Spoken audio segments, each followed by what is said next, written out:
حضرت علی رضی اللہ تعالیٰ عنہ نے فرمایا، ضرور قبول ہوگی تمہاری دعائیں، یہ وعدہ ہے اللہ کا، اللہ تمہاری بہتر کے لیے تاخیر ضرور کرتا ہے لیکن بولتا نہیں۔ حضرت علی رضی اللہ تعالیٰ عنہ نے فرمایا، جب میرا جی چاہتا ہے اللہ سے بات کروں تو میں پڑھ لیتی ہوں، اور جب میرا جی چاہتا ہے کہ میرا رب مجھ سے بات کرے تو میں قرآن پڑھتی ہوں۔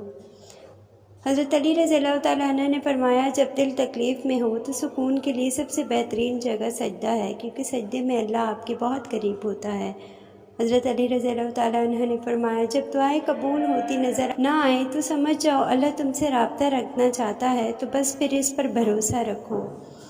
حضرت علی رضی اللہ تعالیٰ عنہ نے فرمایا، کسی سے محبت کرنے سے پہلے اپنے دل کو قبرستان بنا لو تاکہ اس کی چھوٹی چھوٹی غلطیوں کو دفنا سکو۔ مزید ایسی ویڈیو کے لیے ہمارے چینل سبسکرائب کرنا نہ بھولیے گا۔ اس کے علاوہ ہماری ویڈیو کو آگے شیئر بھی ضرور کیجیے گا۔ اللہ پاک آپ کو اس کا اجر دے گا۔